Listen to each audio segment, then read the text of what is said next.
सो ये हमारा उसने कहा था कहानी का 56वां नंबर वीडियो है। हम लोग पूरी तरीके से कहानी खंड 5, खंड 1, खंड 2, खंड 3, खंड 4, खंड 5, ये पूरा खंड 5 में हम लोग कहानी पूरी तरीके से खत्म कर चुके हैं। 5 वीडियो पूरा डेडिकेटेड इस चैप्टर पे बना हुआ है, जिसमें हम लोग कहानी के एक एक लाइन को समझे हैं। ठीक है, अगर आप लोगों ने नहीं देखा है तो डिस्क्रिप्शन खोलिए, वहाँ पे इस चैप्टर का प्लेलिस्ट का लिंक मिलेगा। ठीक है, वहाँ से आप जाके देख सकते हैं। और हर वीडियो में आपको एक क्वेश्चन मिलेगा, डीपीपी मिलेगा, उसको सॉल्व करना जरूरी है। ठीक है, इस चैप्टर से अगर उन डीपीपी को आप सॉल्व कर लिए तो मेरा गारंटी है आपको कि एक भी एमसीक्यू आपका नहीं छूटेगा। इस बात को याद रखना है। ठीक है, किसी भी गाइड, किसी भी चीज़ एक्स्ट्रा मटेरियल की जरूरत नहीं पड़ेगा अगर आप उन डीपीपी को सॉल्व कर दिए। कम से कम 100 एमसीक्यू तक हम करवा चुके हैं इस चैप्टर पे। ठीक है, तो जाके पहले हर वीडियो को देखिए, और नहीं देख पाए तो कम से कम किताब पढ़ लीजिए और डीपीपी खोलिए और वहाँ पे उसको सॉल्व कर लीजिए। नेक्स्ट वीडियो में उसका सॉल्यूशन भी आपको मिल जाएगा। तो ये सब आप पहले कर लीजिए, पूरी आप चैप्टर फिनिश कर लीजिए। आज जो हमारा ये 56वां नंबर वीडियो है, ठीक है, इसमें हम क्वेश्चन देखेंगे कि 3 मार्क्स से क्वेश्चन इस चैप्टर से कैसे पूछे जाते हैं, 7 मार्क्स का क्वेश्चन कैसे पूछा जाता है। फुल्ली आपका एकदम पूरा जो कहानी है, एक एक लाइन से एक एक क्वेश्चन कैसा बनता है, सब कुछ हम लोग करवा देंगे यहाँ पे। ठीक है, तो आपको किसी भी चीज़ का टेंशन लेने का जरूरत नहीं है। आप इसको देखिए, उतारिए, समझिए, जो बोलते हैं उन चीज़ों को कीजिए। आप जितना भी नंबर जाना चाहते हैं आप कर सकते हैं, अगर आप मेहनत किए तो सब कुछ आपको यहाँ पे अवेलेबल मिल जाएगा। तो बात का बात है। ठीक है, आज हम लोग 2 टाइप का क्वेश्चन देखते हैं। ठीक है, एक 3 नंबर का क्वेश्चन कैसे पूछा जाता है, और एक चरित्र चित्रण जो है लहना सिंह का, वो 7 नंबर का पूछा जाता है, उसको कैसे लिखते हैं, क्योंकि चरित्र चित्रण 5 कहानी है। ठीक है, तो 5 कहानी में 2-3 और जो व्यक्ति हैं उनका चरित्र चित्रण अभी लिखना है, जो अन्य कहानी हम लोग पढ़ेंगे। तो पहले हम लोग अगर चरित्र चित्रण लिखना सीख गए तो हम किसी का भी चरित्र चित्रण कैरेक्टर को डिफाइन कर सकते हैं। इसलिए चीज़ों को समझेंगे। ठीक है, रटेंगे नहीं, समझेंगे। क्वेश्चन दिया है उस चीज़ों को समझेंगे। क्या उठपटा थोड़ा सा भी इधर उधर से पूछ देगा, तो आप अगर चीज़ों को समझ के रखिएगा ना तो आप कर पाइएगा। ठीक है, ये नहीं कि हिंदी को सिर्फ रटना है। जैसे मैथ हम लोग समझते हैं, फिजिक्स समझते हैं, उसी प्रकार हिंदी को भी समझ सकते हैं। ठीक है, हिंदी को समझ लिए तो क्या होगा, आप अच्छे से उसको टैगल कर पाएंगे, उसको लिख पाएंगे। तो समझ में आ गया। तो आज हम 2 क्वेश्चन को देखेंगे और कुछ क्वेश्चन भी आपको देंगे प्रैक्टिस करने के लिए। ठीक है, तो 3 मार्क्स का पहला क्वेश्चन देखते हैं। तो 3 मार्क्स से क्वेश्चन आपको 60 शब्दों में उत्तर देना होता है। क्या देता है देखिए, जैसे कहानी, जो कहानी है उसने कहा था आप एक एक लाइन पढ़ के रखिएगा तो आपको समझ में आएगा। तो कोई भी आपको एक लाइन दे देगा। ठीक है, जैसे ये लाइन देगा, बिना फेरे घोड़ा बिगड़ता और बिना लड़े सिपाही, ये आपको लाइन दे देगा। देखो कहानी के अंदर से एक एक लाइन उठा दिया है, पता ही नहीं चलेगा। अगर आप उसने कहा था कहानी नहीं पढ़ के रखते अच्छा से तो आपको पता चलता है ये जो लाइन है उसने कहा था कहानी का है या फिर किसी अदर कहानी का, नहीं पता चलेगा ना। इसीलिए बाबू एकदम अगर हिंदी में अच्छा मार्क्स लाना चाहते हो, जितना सोचे हो उतना अगर लाना है तो एक एक लाइन को अच्छा, माने हर जो कहानी है जो भी पढ़ा चुके उसको बार बार रिपीट करते रहना। ये नहीं कि आज पढ़ लिया 2 महीना बाद पढ़ेंगे, तो ऐसा नहीं होगा। एक एक लाइन से क्वेश्चन पूछा जाता है। ठीक है, इस प्रकार का क्वेश्चन प्रीवियस ईयर में पूछा भी गया है। ठीक है, इसीलिए लाइन को भी, किताब को हम पढ़ा दिए हैं, नोट्स बना लिए, सब कुछ सही है। ठीक है, नोट्स को याद करते रहो, क्वेश्चन को याद करते रहो, लेकिन बीच बीच में एक बार क्या करो, कहानी को भी रिपीट करते रहो, तब तुम्हारा परफेक्ट तरीके से जो होता है ना वो प्रिपरेशन होगा एग्जाम का। समझ में आ गया। तो देखो ऐसा कोई कहानी पढ़ा रहेगा तो ऐसा कोई लाइन तुमको दे देगा। ठीक है, कि बिना फेरे घोड़ा बिगड़ता और बिना लड़े सिपाही, ये 3 मार्क्स का क्वेश्चन देगा। ठीक है, 3 मार्क्स का क्वेश्चन देगा। और इसमें से ये लाइन दे के अब क्या क्या पूछेगा, प्रस्तुत गद्यांश किस पाठ से लिया है। गद्यांश मतलब गद, पद गद पढ़ें तो गद्यांश को अगर संधि विच्छेदन करो तो गद का अंश, मतलब ये जो है कहानी, गद के अंतर्गत ये आता है। कोई भी कहानी किसके अंतर्गत आता है, गद के अंतर्गत। कौन सा गद है, ठीक है, कौन सा गद का अंश है, अंश मतलब हिस्सा है। तो बोलेगा प्रस्तुत गद्यांश किस पाठ से लिया गया, मतलब ये किस चैप्टर से लिया गया है, किस चैप्टर का नाम क्या है, और इसके रचनाकार कौन है। ये ऐसे क्वेश्चन पूछेगा। 1 मार्क्स ऐसे हो गया। 1 मार्क्स यहाँ से श्रोता कौन है, यहाँ श्रोता कौन है और वक्ता कौन है। तो पहले आपको समझना पड़ेगा श्रोता कहते किसे हैं, इसीलिए समझा रहे हैं। ठीक है, इसका प्रैक्टिस क्वेश्चन आपको दे देंगे। ठीक है, श्रोता कौन है। ठीक है, ये सब क्वेश्चन पूछा जाता है, बहुत ज़्यादा जरूरी होता है। और ये सब क्वेश्चन अगर नहीं करके रखोगे तो वहाँ नहीं कर पाओगे एक ही बार में, इसीलिए हम अच्छे से समझा रहे हैं। श्रोता मतलब जो सुनता है। श्रोता मतलब जैसे हम अभी बोल रहे हैं, आप अभी सुन रहे हैं, तो आप हुए श्रोता, और आप बोलिएगा क्या, भैया बक रहे हैं, तो भैया क्या हुए, वक्ता। जो बोलता है उसे वक्ता बोलते हैं, जो सुनता है उसे श्रोता बोलते हैं। तो यहाँ श्रोता कौन है, वक्ता कौन है, मतलब ये लाइन कोई ना कोई तो बोल रहा होगा, कोई ना कोई बोल रहा होगा, तो जो बोल रहा होगा उसको वक्ता बोलेंगे, जो उस लाइन को सुन रहा होगा उसको क्या बोलेंगे, श्रोता। तो बोला ये लाइन का वक्ता कौन है, श्रोता कौन है। ठीक है, उसके बाद बोला प्रस्तुत वाक्य का आश्रय स्पष्ट करें, मतलब ये क्या बोलना चाहता है, इस लाइन के माध्यम से जो भी बोल रहा है, जो भी बकता है वो क्या बोलना चाहता है, तो समझ में आए इस तरीके से क्वेश्चन पूछेगा। ठीक है, तो आपको इसका उत्तर कैसे लिखना पड़ेगा, समझ रहे हैं ना, एक लाइन दे देगा उससे 3 प्रकार का क्वेश्चन बनाएगा। ठीक है, तो आपको पहला का आंसर क्या होगा, प्रस्तुत गद्यांश किस पाठ से लिया गया है, जो ये चैप्टर जो वाक्य है गद्य का अंश, ठीक है, वाक्य बोलो या गद्यांश बोलो, किस चैप्टर से लिया गया, तो उसने कहा था, लिखना पड़ेगा, उसने कहा था, ये वाला चीज़ दे देना, जब भी चैप्टर का नाम लिखे तो ऊपर ऐसे दे देना, उसने कहा था, लगेगा हिंदी में आपको बहुत कुछ आता है। ठीक है, भले ही आपको इसका मतलब ना पता हो, लेकिन एग्जामिनर को लगेगा कि आपको आता है। ठीक है, तो कभी कोई चैप्टर का नाम लिखना तो ये ऊपर वाला दे देना। ठीक है, प्रस्तुत गद्यांश उसने कहा था नामक पाठ से लिया गया है, जिसके रचनाकार पंडित चंद्रधर शर्मा गुलेरिया, यहाँ पूछा गया था ना, और इसके रचनाकार कौन है, तो जिसके रचनाकार कौन है, पंडित चंद्रधर शर्मा गुलेरिया, इस तरीके से लिखना है। ठीक है, इस तरीके से लिखोगे तो 1 मार्क्स पूरा मिल जाएगा। खो का आंसर हो गया, खो का आंसर आप ही बोलो, आप मेरे को बोलो, श्रोता कौन है यहाँ पे, ये लाइन पहले कौन बोल रहा था, ये लाइन कौन बोल रहा था, लहना सिंह बोल रहा था, किसको बोल रहा था, किसको, किसके सामने बोल रहा था, तो भैया सूबेदार हजारा सिंह के सामने बोल रहा था। ठीक है, तो यहाँ पे क्या होगा, यहाँ श्रोता हजारा सिंह है, मतलब सूबेदार हजारा सिंह भी लिख सकते हो, और वक्ता लहना सिंह है। समझ में आया, वक्ता मतलब जो वक्ता है, जो बोलता है, श्रोता मतलब जो सुनता है, तो इस टाइप के भी क्वेश्चन देंगे। ठीक है, प्रस्तुत वाक्य का आश्रय स्पष्ट करें, हम समझाए थे, कहानी जब भी पढ़ाए तो सब बोले थे इस लाइन बहुत ज़्यादा इंपॉर्टेंट है, इससे क्वेश्चन पूछा जाता है, तो इसका आश्रय, ये बोलने का मतलब क्या है, तो ये चीज़ आपको समझना, अगर कहानी समझ रहेंगे तो आप इसको लिख पाइएगा। क्या, प्रस्तुत वाक्य लहना सिंह अपने सूबेदार हजारा सिंह से कहता है कि जिस प्रकार एक घोड़ा को अगर घुमाया नहीं जाए तो वह अड़ियल हो जाता है, वह बिगड़ जाता है, उसी प्रकार एक सिपाही को अगर बहुत दिनों तक युद्ध के मैदान में लड़ने का अवसर ना दिया जाए तो वह सुस्त और आलसी हो जाता है, उसका जोश समाप्त हो जाता है। ये बोलना है, वो क्यों चाहता है, इस लाइन के माध्यम से वो क्या समझाना चाहता है, वो समझाना चाहता है कि जिस प्रकार एक घोड़ा को अगर तुम समझाए थे, फिर से एक बार समझा देते हैं, अगर घोड़ा को तुम घुमाओगे फिराएगा नहीं, थोड़ा टहलाएगा नहीं, ठीक है, उसको हाँकेगा नहीं, ठीक है, तो क्या होता है, अड़ियल हो जाएगा, तुम्हारा बात नहीं मानेगा, वो बिगड़ जाएगा। उसी प्रकार एक सिपाही को जब लड़ता है ना, तो सिपाही के अंदर फुर्ती रहता है, जोश रहता है, और बहुत दिन से अगर नहीं लड़ाया जाए तो वो भी क्या हो जाएगा, आलसी हो जाएगा, वो भी सुस्त हो जाएगा, उसका सारा जोश खत्म हो जाएगा, और वो भी क्या हो जाएगा, बिगड़ जाएगा। यहाँ सिपाही का बिगड़ने का मतलब कुछ ही अन्य प्रकार का बिगड़ना नहीं, बिगड़ने का मतलब वो जो उसकी गुण था बंदूक चलाने का या फिर लड़ने का, वो गुण धीरे धीरे आलसी टाइप का हो जाएगा, आलसी से मत तो उस टाइप का हो जाएगा। तो सिपाही आलसी जब हो जाएगा तो बोलेंगे सिपाही क्या हुआ, बिगड़ गया। जिस प्रकार घोड़ा मेरा बात नहीं मानेगा, अड़ियल हो जाएगा तो घोड़ा बिगड़ गया, उसी प्रकार अगर सिपाही को ना लड़ाया जाए तो सिपाही भी बिगड़ जाए। तो इसका ये समझ में आ गया होगा तुम लोग को, ठीक है। तो इस प्रकार का एक क्वेश्चन देता है, देखो इस प्रकार का 3 क्वेश्चन हम तुमको प्रैक्टिस के लिए दिए हैं। अगर डिस्क्रिप्शन खोलेगा वहाँ तुमको मिलेगा, उसको प्रैक्टिस करना, उसको लिखने का कोशिश करना, उसका सॉल्यूशन हम अगले वीडियो में दे देंगे, वो बड़ा बात नहीं है। लेकिन खुद से अगर करोगे ना तो किसी भी प्रकार का क्वेश्चन देगा तो उसको तुमसे सॉल्व कर लोगे। तो फिर से उसको क्या करना, खुद से पहले उसको सॉल्व करना, ठीक है। 3 वो जो दिए हैं तुमको डिस्क्रिप्शन में DPP के तौर पर मिल जाएगा वहाँ पर, ठीक है। तीनों को पहले खुद से सॉल्व कर लेना, समझ में आएगा क्या करना, खुद से सॉल्व कर लेना, फिर नेक्स्ट वीडियो में उसका सॉल्यूशन देख लेना। तभी ये कि यहाँ पे इस प्रकार का क्वेश्चन देगा तो एक यहाँ हुआ, 3 दे दिए, तो टोटल इस प्रकार का कितना क्वेश्चन करवाएं, 4 क्वेश्चन करवाएं, उसी को प्रैक्टिस करते रहना, और एक आगो बाद में कभी करवाएंगे, अभी इतना प्रैक्टिस करना, ठीक है। तो ये 3 नंबर का क्वेश्चन एक कैसे दिया जाता है वो हम समझ लिए। अब 7 नंबर का चरित्र चित्रण कैसे लिखते हैं उस चीज़ को हम देखते हैं, समझ गया। चरित्र चित्रण कैसे लिखते हैं उस चीज़ को अभी हम देखेंगे, पहले इसको देख लो, इसको लिखो। अब हम लोग दूसरा क्वेश्चन देखते हैं जो 7 मार्क्स का ये क्वेश्चन पूछा जाता है या पूछा गया था। 7 मार्क्स का, समझ रहे हो, 7 मार्क्स कितना सबसे बड़ा मार्क्स, ठीक है। क्या है चरित्र चित्रण। ये चरित्र चित्रण हम तुमको ये नहीं कि लहना सिंह का हम सिर्फ लिखाएंगे, ठीक है, हम तुमको चरित्र चित्रण समझा रहे, कैसे लिखाया कैसे जाता है ये समझाना चाहते हैं। मतलब कि देखो एक चैप्टर में चरित्र चित्रण सिर्फ नहीं आता है, तुम्हारा जो 7-8 कहानी है, फिर वो जो सहायक पाठ है, दोनों को मिला के 6-7 कहानी है, ठीक है। हर कहानी में एक ना एक मुख्य पात्र होता है, 1 या 2 मुख्य पात्र मेन कैरेक्टर होता है, उसका चरित्र चित्रण तुमको लिखने ही बोलेगा।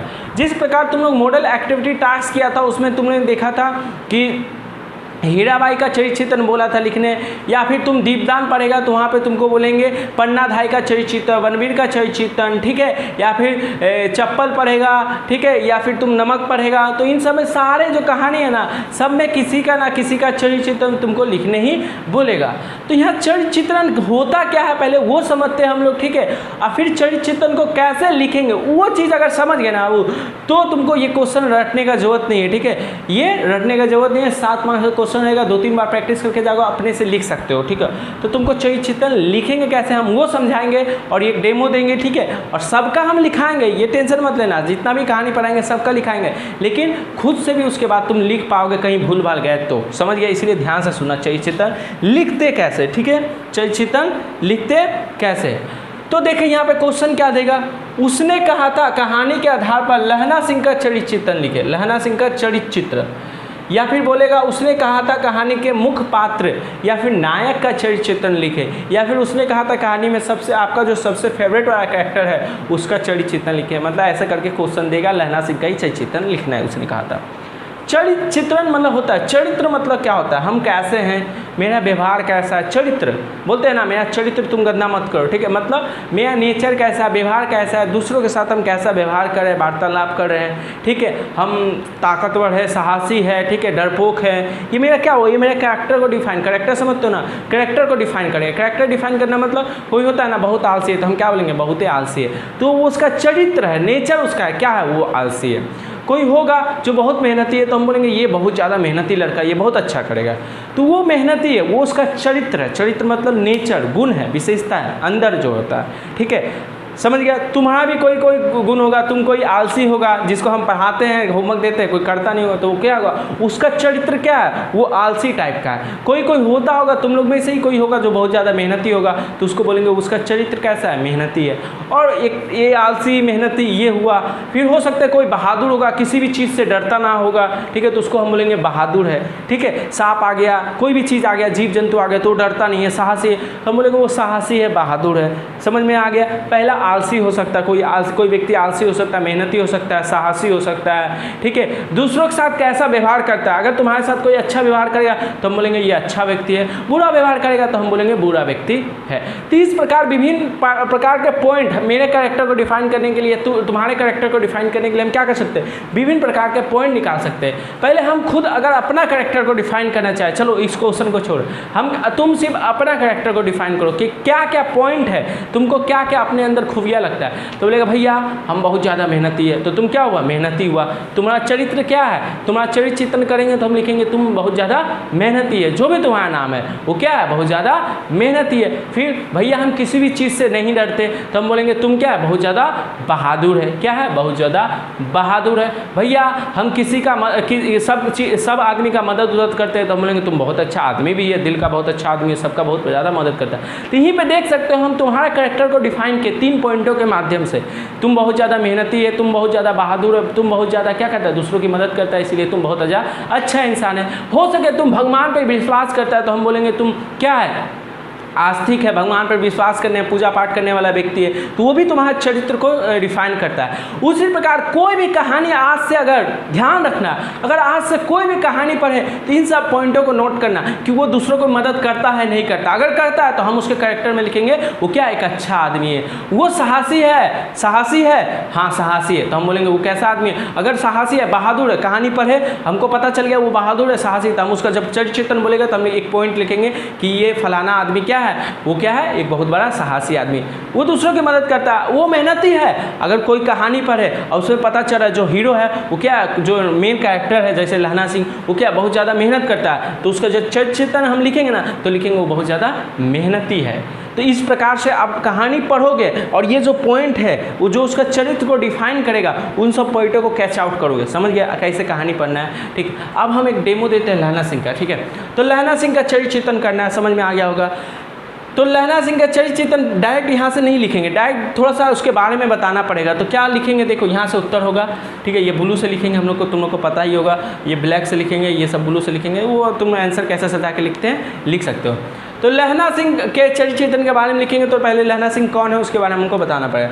लहना सिंह हमारे पाठ्य पुस्तक साहित्य संचयन के पाठ उसने कहा था का मुख्य पात्र है, मेन कैरेक्टर है। इस कहानी के रचनाकार पंडित चंद्रधर शर्मा गुलेरी जी ने लहना सिंह के पात्र को बड़े खूबसूरती के साथ हमारे सामने प्रस्तुत किया है, जिसके चरित्र के विशेषताओं को हम निम्नलिखित बिंदुओं के माध्यम से समझ सकते हैं, ठीक है। ये तुमको लिखना ही पड़ेगा।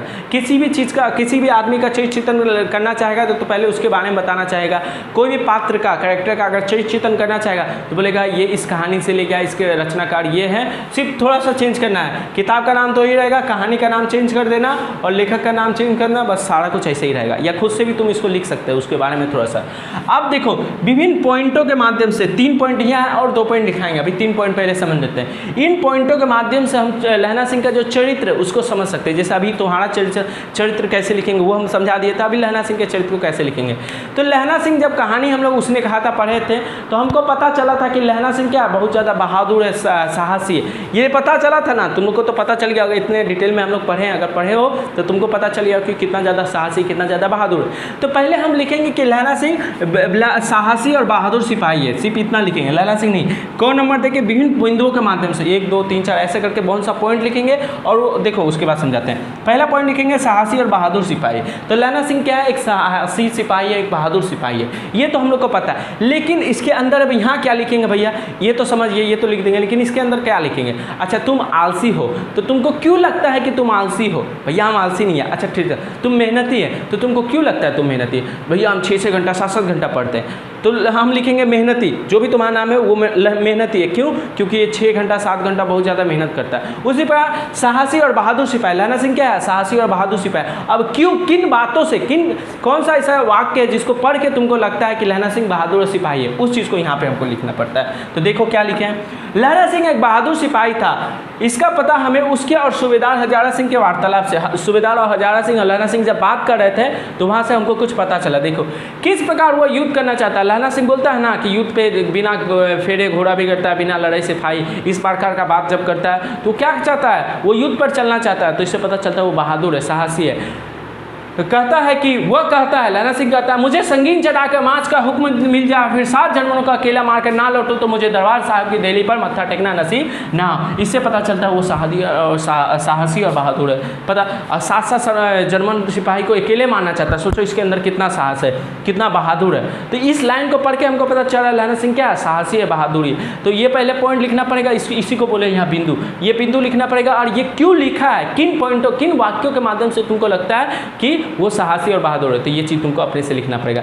खुद से भी इसको लिख सकते हो या फिर ये वाला चीज़ खुद से भी लिखेगा तो बहुत अच्छा हो जाएगा तुम्हारा, ठीक है। और ये अच्छा कौन कौन थोड़ा मेंशन कर देगा तो अच्छा होगा, ठीक है। उसके बाद सच्चा इंसान, लहना सिंह क्या एक सच्चा इंसान है। अब हम सच्चा इंसान बोल रहे तो क्यों बोल रहे, तुम ही बोलो, हम लहना सिंह को सच्चा इंसान बोल रहे तो क्यों बोल रहे, क्योंकि लहना सिंह क्या था, कहानी हम पढ़े तो देख रहे थे, लहना सिंह क्या करता है, बोधा सिंह जो बीमार आदमी है उसका क्या करता है, कितना ज़्यादा मदद करता है। और जो अच्छा व्यक्ति होगा, सच्चा व्यक्ति होगा, वही ना किसी दूसरा का मदद करेगा। हाँ, तो लहना सिंह क्या हो, एक सच्चा व्यक्ति हुआ।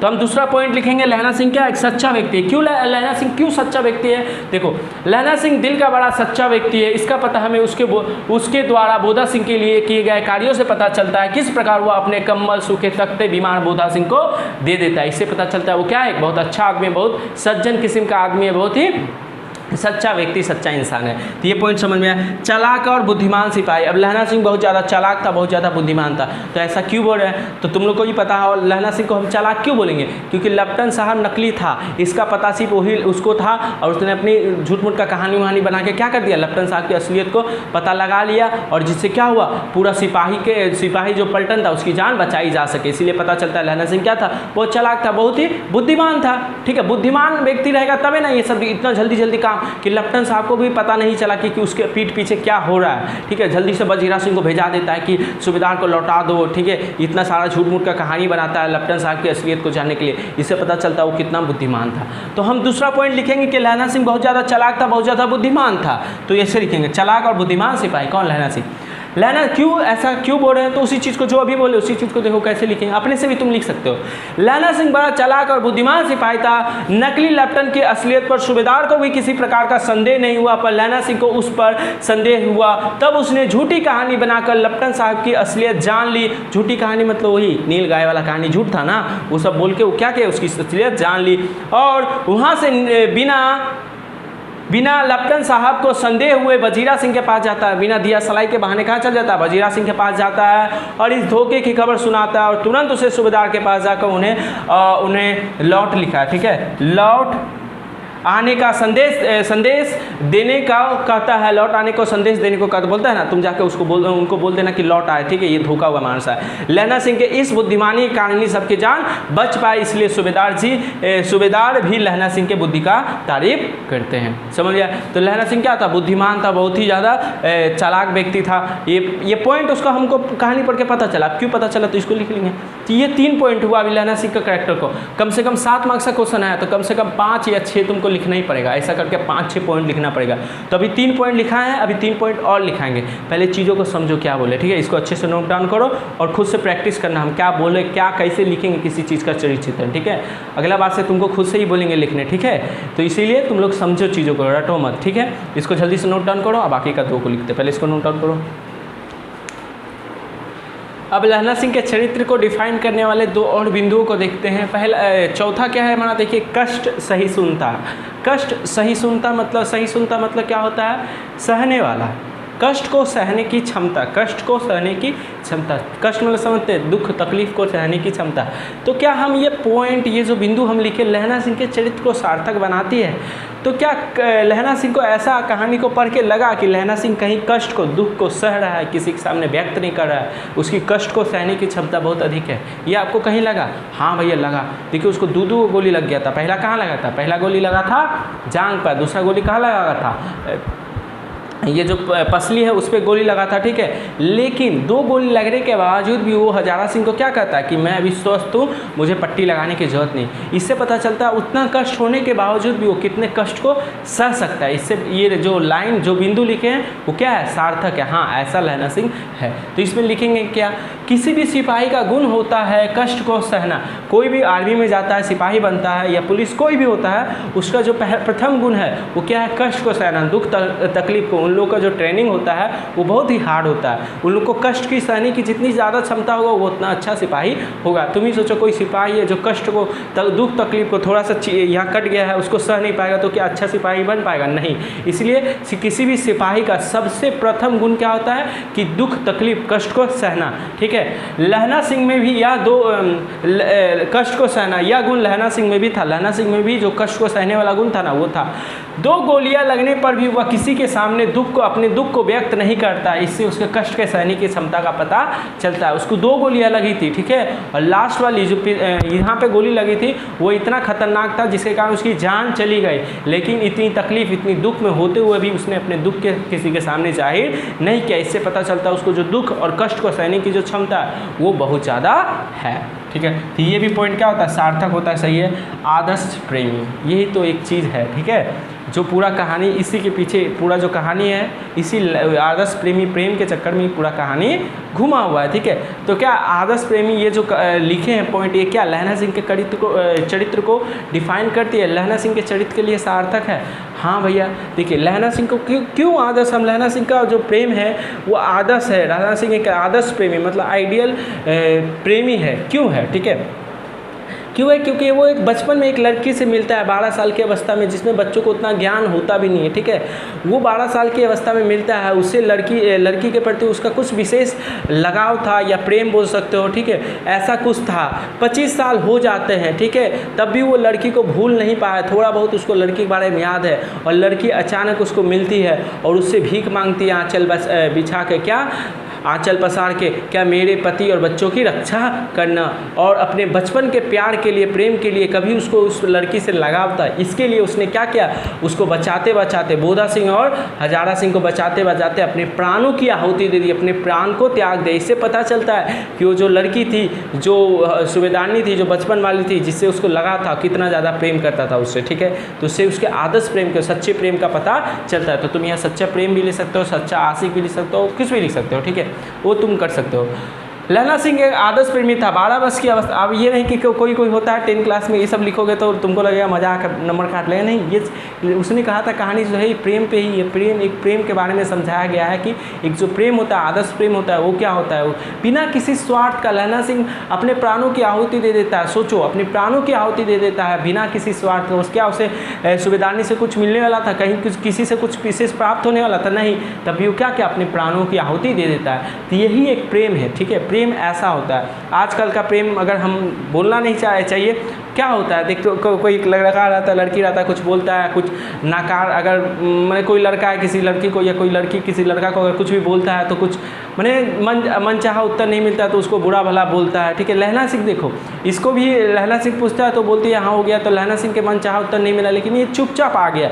इसे पता चलता है ये कितना आदर्श है, मैंने उस समय भी कितना अच्छा आदमी था ये, ठीक है, कितना अच्छा आदमी था। आज का जैसा जो ये हो उसके जैसा व्यवहार नहीं करता, बुरा भला किसी को नहीं बोलता है, अपने बचपन के प्रेम के लिए, प्यार के लिए क्या करता है, अपने प्राणों की आहुति दे देता है। तो इससे पता चलता है इसका प्रेम क्या था, बहुत ही आदर्श, बहुत ही पवित्र प्रेम था उस लड़की के प्रति। जो इसकी भावनाएं थी सूबेदारनी के प्रति बचपन में, अब नहीं थी, अब खत्म हो गई, लेकिन बचपन में थी ना, उसी के लिए ये क्या करता है, वो काम करता है, अपने प्राणों की आहुति दे देता है। लहना सिंह आदर्श प्रेमी था। 12 वर्ष की अवस्था में हुआ 8 वर्ष की एक लड़की से मिलता है, उसके मन में लड़की के प्रति कुछ भावनाएं उत्पन्न होती है। भावनाएं मतलब वही प्रेम, जो भी बोल सकते हो अभी के ज़माना में प्रेम बोलो, या कुछ लगाव कुछ विशेष प्रकार का होता है। परंतु फिर वे बिछड़ जाते हैं, लड़का लड़की बिछड़ जाता है। 25 साल बीत गए, अब वह उस लड़की को लगभग भूल गया है, लगभग क्या हुआ, भूल गया है उस बचपन में मेरी लड़की को। लेकिन अचानक एक दिन सूबेदारनी के पत्नी के रूप में वह लड़की लहना सिंह से मिलती है, ठीक है, और अपने बच्चे और पति के प्राणों की रक्षा के लिए उससे कहती है। लहना सिंह अपने बचपन के प्रेम के लिए सूबेदारनी